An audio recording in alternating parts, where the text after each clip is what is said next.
The arcade scene of the 90s was thriving in the earlier half of that decade, and during this time we'd have titans like Street Fighter, Mortal Kombat, Killer Instinct, Tekken, and many others making an appearance that would cement them as heavy hitters, not just for visuals but for mechanics as well. A game of this time that doesn't always get the attention it deserves is Primal Rage, the fighting game which focused on cutting-edge application of stop-motion animation, with an interesting cast of characters and many visual elements that are extremely well documented on the internet at this point. This was an ambitious title, especially for 1994 when it released. One thing is that visuals are often all that's discussed when talking about Primal Rage, which, to be fair, makes sense, because come on, for 94 this was one hell of a visual achievement. There is actually an impressively deep fighting game here, with a bunch more mechanics that you might expect, certain elements that other games of this time frame didn't really have, and from what I've been able to uncover is an interesting story of a development team that knew their stuff, and because of it, released a game with much more sophisticated features than one might expect. This was a large project, as to get things in place, I've had the help of those directly involved in the game's development, community figureheads that know the insides and outs, and those that were around in the arcade era to tell me how the game really went down when it was at its absolute hottest. This is Primal Rage, a fighting game a lot deeper than you probably remember. I want to set the stage a little bit before I get into the mechanics. Story-wise, a meteor strike has devastated the Earth. Technology in its entirety is gone, and amidst the rubble, 7 creatures have risen to wage war over control of the new Earth. These creatures are seen as gods who sport otherworldly abilities. The game has finishing moves, which are definitely not the same level of extreme violence as a Mortal Kombat, for instance, but has enough in there to really sell the identity of each character, and no doubt get a reaction from people at the arcade. Each character has a bunch of special moves that, again, cater to that character's identity, and we'll explain these in detail in just a moment. What we have here is a game that had never truly been done before on the visual side. The stop-motion animation, the hand-built puppets, it truly did blow people away back in 94. However, now I want to get into the fighting system, because if you know how to play Primal Rage at a high level, there is genuinely this entirely different fighting game beneath the visuals alone. Now, before I start talking about these mechanics, I want to introduce you to Steven Riesenberger. He was the production coordinator for Primal Rage during 1993, and I was lucky enough to sit down with him and really digest the title from a gameplay point of view.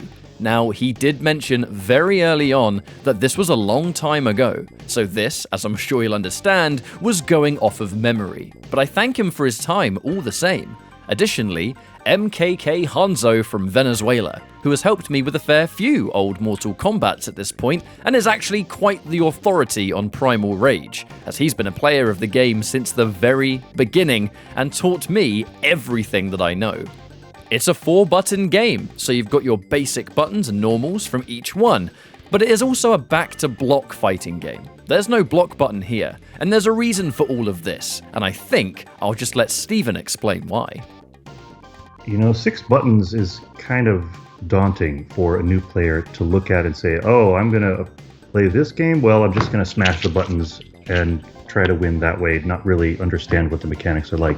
So 4 buttons maybe allowed for the versatility and the complexity of the higher-end skill combos, but also was less daunting for someone walking up to it and, yeah, they're going to button mash. From a community standpoint, these buttons are often referred to as 1, 2, 3, and 4, similar to what we have now in games like Mortal Kombat, so I'll be using that throughout this video. Up next is the special move inputs, and this is where the most discussion tends to stem from when we talk about Primal Rage. In other fighting games, it is motion, then button. To throw a Hadouken, it's quarter circle forward and punch. To throw a spear, it's back low punch. Some games had charge inputs where you hold a direction and then you input another direction into a button. But in Primal Rage, you have to hold down certain buttons first and then input the motion. It's kind of in reverse. For example, if you want to do some of Armadon's specials, your projectile is done by holding down 2+4 and inputting back up forward. Spinning charge is done by holding 1+4 and inputting back forward down. Mega Charge, which is Armadon's combo launcher, is hold 1+3 and input back down forward. Because the input system is so different to other titles, I can definitely understand where it can be a bit confusing to people at first. Like I said, the inputs are often what is talked about the most by fighting game hardcore. Stuff like, yeah man, I like the game, but I just couldn't figure out the moves. However, I will mention that by learning this game and figuring out each character for this video, it is kind of just another way of doing the moves. Once you know what they are, I didn't really have a lot of trouble. But one thing I will say is that they appeared very fight stick oriented. I had a much easier time doing these moves on a stick than on a pad because of the different buttons that you have to hold down. But again, remember, this was an arcade game first. As you might expect, I did talk to Steven about this, and he had an interesting answer for me. Again, remember, this is going off memory. You mentioned that the technical mechanics of the input system is a little deeper than what appears on the surface. So one thing that I definitely can point to is that in the case of Street Fighter and every other fighting game that I can remember, I'm just guessing here, I haven't dug down into the mechanics, the special move execution is on the edge of the button, which means the special move executes when the button is pressed. However, in Primal Rage, I remember the engineer explaining this to me. There's different button states. There's the edge where you detect the button was pressed, and there's level when you are detecting that the button is pressed, and it's still pressed. So the point here is Primal Rage special moves activate on button level, which means you can have the button pressed and held down and then execute a special move with the joystick and it will fire. And that is a totally backwards way of executing a special move. Street Fighter, I don't believe, does it that way. It was a technique to make the input and the special moves more encompassing, more likely to fire. You know, Dragon Punch, it's like, forget about it. I can barely do it when I'm facing to the right. If I'm player 2, I'm facing to the left, I can't do a Dragon Punch. But with the button level system, it made complex input mechanics a little bit easier to perform. And you'll notice in Primal Rage, I don't believe we have any Dragon Punch inputs for special moves. It's all, you know, taps, double taps, quarter circles, and, you know, easy to do joystick mashing, joystick thrashing moves that are more likely to come out. There was kind of a sentiment, if I'm telling the story now, I'm not remembering facts. I'm telling the story of the development team in the lab creating these special moves, talking about button inputs, talking about combos, and just wanting to make the input system more accommodating to everybody, to all different styles, including high-end competitive play. I remember, and let me give another shout out to a very influential person on the team, Frank Kwan. That's Frank, Kuan, was the lead engineer, lead programmer on these input mechanics. And he's quite a character from the standpoint of he was really good at fighting games, and he would give the QA testers a run for their money. But he was able to play Primal Rage and other games in a very versatile style, where at some points he was very competitive and precise with his inputs, and other times he would intentionally be very sloppy. And it was Primal Rage and fighting games were more than just a video game and input mechanics and executing those mechanics to Frank. It was the meta game of outside of the actual machine, outside of the actual video game, was the game of the psychological game of I'm standing right next to you, shoulder to shoulder, fighting you, and I'm going to slam the control panel as if I'm pressing a button, and I'm going to fake, and I'm going to feint, and I'm going to make snide comments, and I'm going to try to put you off your game with all of these other things that you would absolutely not get in an online fighting game, right? And you might get in a real competition where each player has their own control stick. But in the arcade, where you're smelling the person next to you essentially, and you are absolutely trash talking. The game extends to out of the game into the real world. Frank was very innovative insofar as he would say, well, let's try this for this special move. Let's make the special moves as simple as possible, so they're really easy to do and really easy to combo together, and really, sometimes accidental, where, for an expert player, they're going to find these mechanics and be able to string them together in the most effective way. And for, toddlers or people who are new to the game, they're going to button mash and they're going to find some special moves. And, the example is, try to button mash on Street Fighter, you just get a bunch of of basic attacks usually. In Primal Rage, you're more likely to get some special moves that fly out there. So really, the direction was for the arcade crowd. Good players will be able to figure out the moves and make it work, and players who go to an arcade to simply button bash will probably get the moves out by accident because of how the specials function. Worth mentioning that in later revisions of Primal Rage, more traditional inputs were added, so you can do the movement first and then the buttons. But for this video, I'm still mostly doing the specials the original intended way. It is fun once you get the moves down. But in those later revisions that gave you the option of both, more input tech starts to exist that makes the trickier combos a lot more possible. What I mean by that is, if you want to combo sweep into teleport as Vertigo, for instance, the input is sweep, and then while holding 2+4, you press down up into some air normals. It's pretty tricky to pull off, but if you follow the updated controls that let you do motion first, you can basically do your down sweep input, which counts as the down press for teleport, and then just press up into 2+4, and the whole thing links together. Giving players the option to do classic input or traditional input gave the more advanced combos extra ways to get the job done. I like it. Primal Rage did not have a large roster. The reality is, the puppets took a long time to make and animate. It was a labor of love, and although time-consuming, resulted in fantastic results for '94. I still find it visually impressive to this day.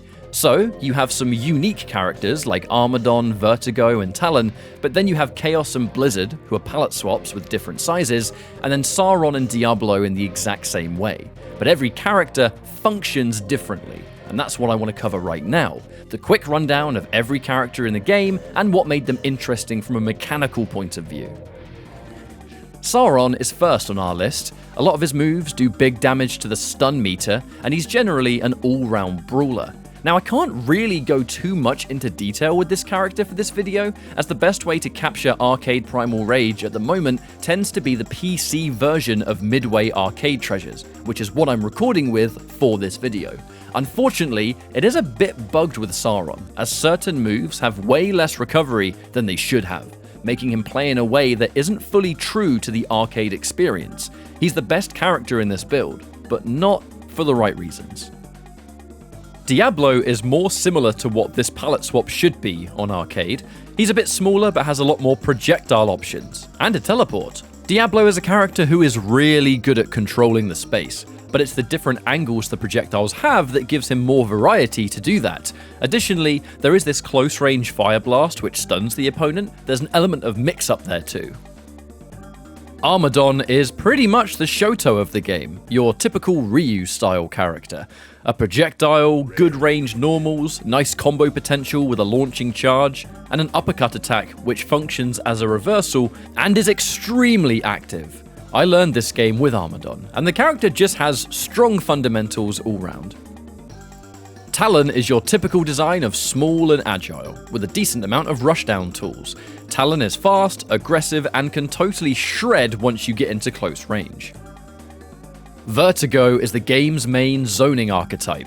You have massive reach on a lot of buttons, projectiles, a stun attack which is an extremely good anti-air, but also some impressive combo potential. The combos just tend to not do a ton of damage by themselves, most likely because of his range design. Vertigo has a teleport, and this gives you a lot of control over where you go, and you can piece all of these moves together for some extremely fun sequences.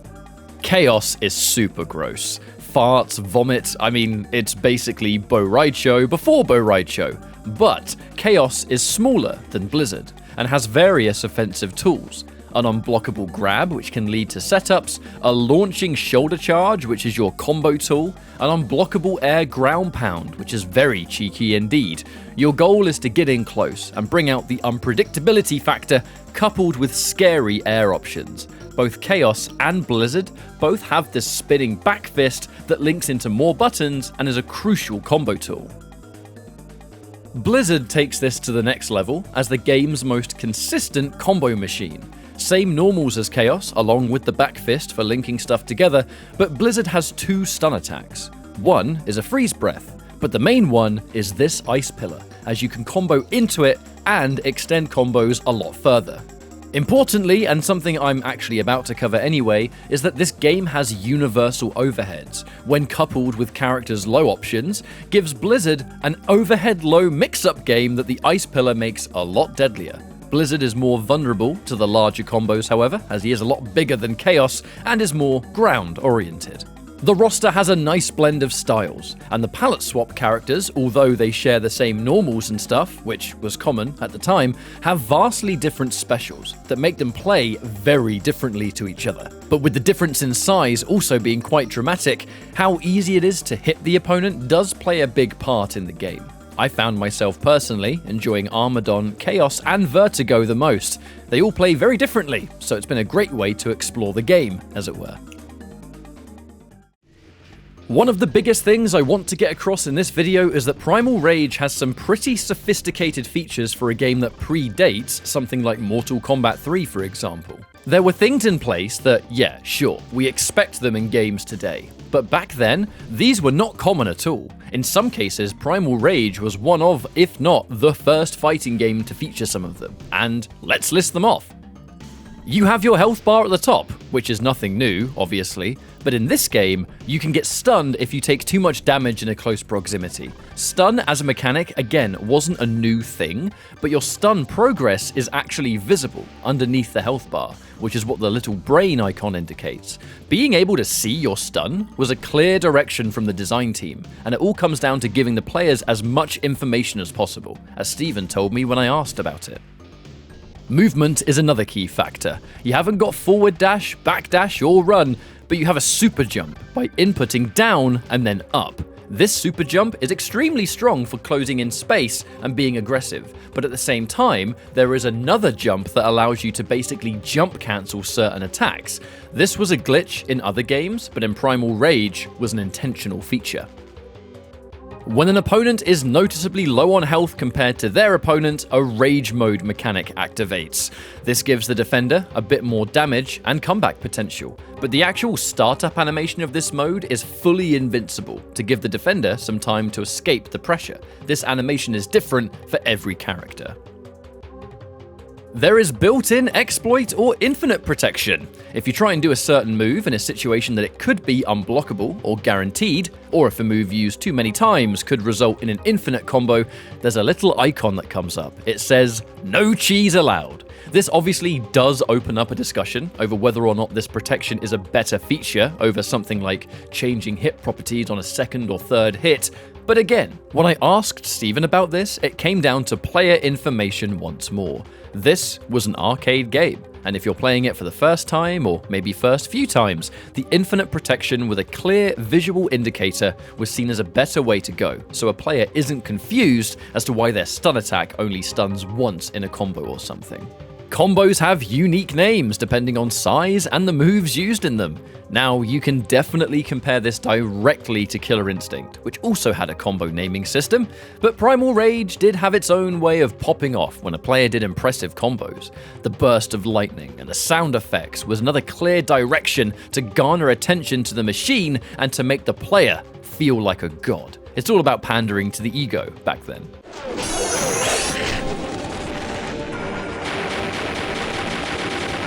Now, I teased this talking about Blizzard, but yes, universal overheads were crucial to opening up the opponent, coupled with the fact that you can't actually die to chip damage in this game. The universal overhead can be special cancelled, so it's not just about the threat of a single hit in this situation. Some characters got impressive damage from their overhead low mix-up, Blizzard being probably the earliest standout example here, because you can do low slide or overhead slam into stunning ice pillar, and cash out into great damage. The low puts them airborne, so you can't get a major combo, but the overhead keeps them grounded, so it's back fist city. It gives every character a chance to get their offense on deck, so it's something that's worth practicing for sure. Another factor to the game's combos is that air attacks have chains attached. You can get 2 different jump attacks that will chain off of a single button in the air, which gives better pressure from the jump in, but also huge damage on hit. If you get a meaty neutral jump on the opponent's knockdown, use this 2-hit chain into something on the ground, and it's a lot of damage. The combo system in general is a mixture of chains, links, juggles when you knock them into the air. It was nice and diverse, and you have a lot to mess around with. I mentioned jump cancels a minute ago, and that comes down to a tiger jump. Forward, down, up inputs a new jump system that you can cancel air buttons into, but the way it comes out means that instant jump attacks can be devastating for combos or pressure. Characters with stuns can use this tiger jump to attain larger combos into a lot more damage, but the way this jump works means that the game takes things up a notch in PvP, because this is a damage, pressure, and mobility tool all in one. And it's universal, so everybody can do it. Use the tiger jump after Vertigo's stun to cash out more damage than you could before. Hit the low slide into a stun with Blizzard. You can't get a grounded combo here, but you can tiger jump cancel a standing button into an air button and then air throw to cash out more damage.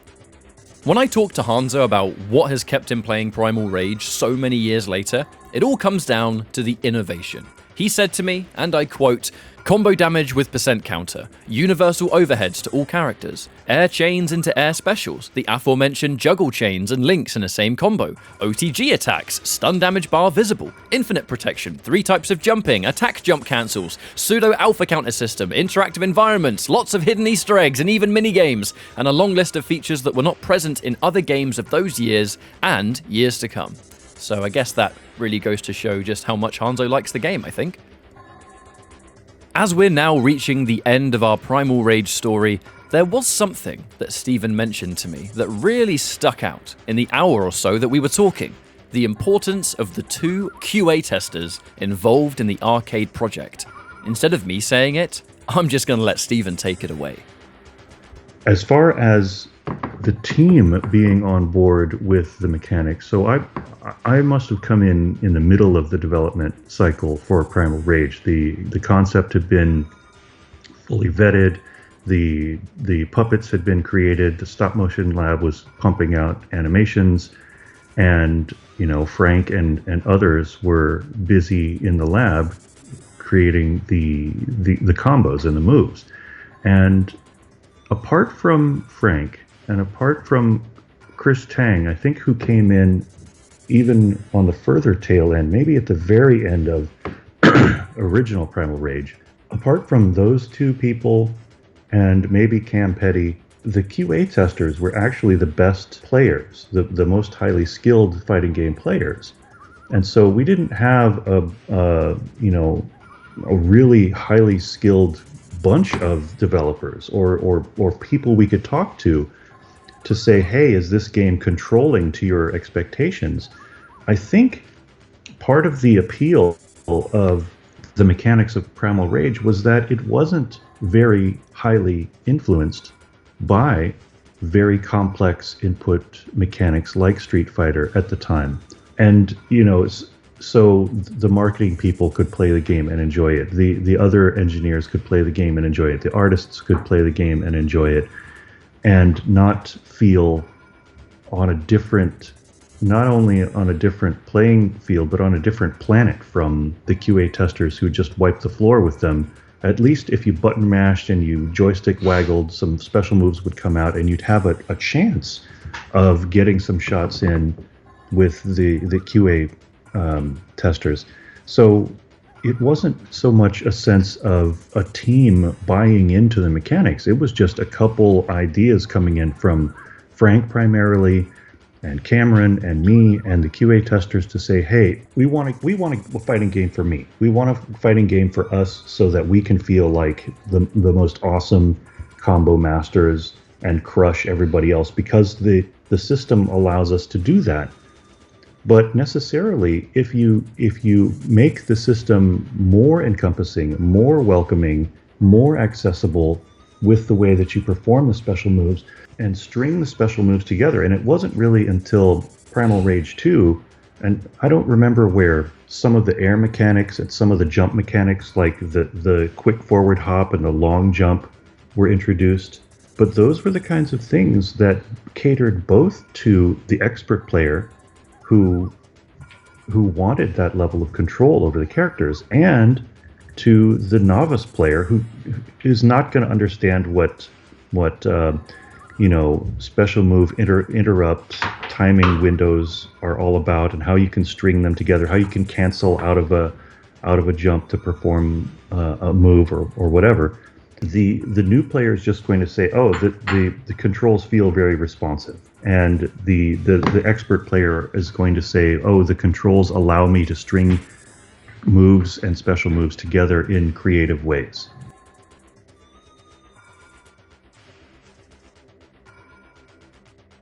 Absolutely. Yes, absolutely. Not only was it was absolutely necessary to be able to test new mechanics, and the combination of those new mechanics with other mechanics with expert fighting game players. And Jay and Larry were those experts.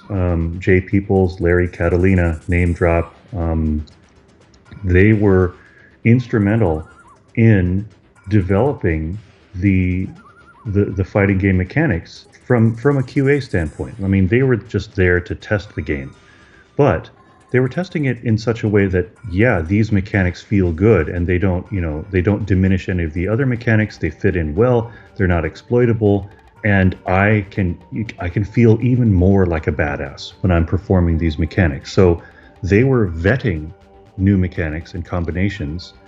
They were kind of verifying that these mechanics were a good direction to go in, because we could have just copied Street Fighter and everything would have been just fine. But I think the atmosphere on the development team with QA, they were not just there to test the game and find bugs. They were there to allow the development team to push the envelope of mechanics and to try new things and to make suggestions. And when we would get a new special move in, they would say, oh, this is too easy, this is cheesy, this does too much damage, or, oh, hey, as Chaos, I can string together 3 spinning back fists, one after another, spinning back fist charge, spinning back fist charge, spinning back fist charge, and I can do that over and over. So we would have to tune damages, we would have to tune animation timings, we would have to tune hitboxes, because these guys were so good at what they did that they would quickly allow us to find the holes in the mechanics and adjust any of those things I mentioned before: damage, hitbox, animation, the movement, in order to make the game more fair. And yeah, they had their biases. I think Larry preferred Chaos. He liked the little ape, and a lot of the I think their names appear in some of the combo names, which is funny. But they were kind of like, yeah, we're getting paid hourly, but we are stars. We wanted them to feel like they were part of the development team and not just, oh, hey, write us some bugs and find bugs in the game. No, they were absolutely instrumental in helping guide the development of the Primal Rage fighting mechanics. The importance of QA testers who were also talented fighting game players, being able to break down the features added to the game at such a pace that the design team were able to be so much more confident about the stuff they put in, developing a real relationship with the testers and trusting them into the development process. It seems so much to me that Primal Rage as a fighting game was made by fighting game fans for fighting game fans. And after speaking to Steven for as long as I did, it gave me such insight into how Primal Rage became a much more mechanically deep fighting game than I'm sure most people remember or expected. And for me, the rabbit hole just got deeper and deeper. It's been a very good time. Primal Rage was not a game that had a massive competitive following during its arcade times, or even now, but those that have a deep passion for the game and can break it down at the highest level have kept those mechanics alive and well, and Hanzo was truly irreplaceable in getting this video together. He's had the odd session with other community members in the past, and it's always fun watching their sets and exhibitions because you learn so much about the game in a short space of time. I'm going to make sure to link all of the MK Venezuela info in this description, because Hanzo adds constant uploads to his own channel about Primal Rage and many other games of this time period. There was definitely something to be said about the arcade goer who favored the Western-made, more mature-themed fighting games. I've certainly known arcade heads that played Mortal Kombat, Killer Instinct, and Primal Rage together in the 90s, but that is another topic entirely. Hopefully this video gave some insight into a real classic of the early 90s, and for a game that had such care put into its mechanics, but those mechanics often are not talked about, I really hope this video was able to do the game justice. Steven and the rest of the Primal Rage team from so many years ago, thank you for all the hard work. If you're ever at an arcade and you see a machine in the distance, do yourself a favor and give it a go. Shoutouts to the Primal Rage fans all around the world. I teased this on Twitter and had way more people posting on it than I expected, because look, people fondly remember this game, and I think that a lot of people don't realize how fun it actually is. So give it a go now, you'll have a great time. Thank you all for watching, and I'll see you next time. Take care.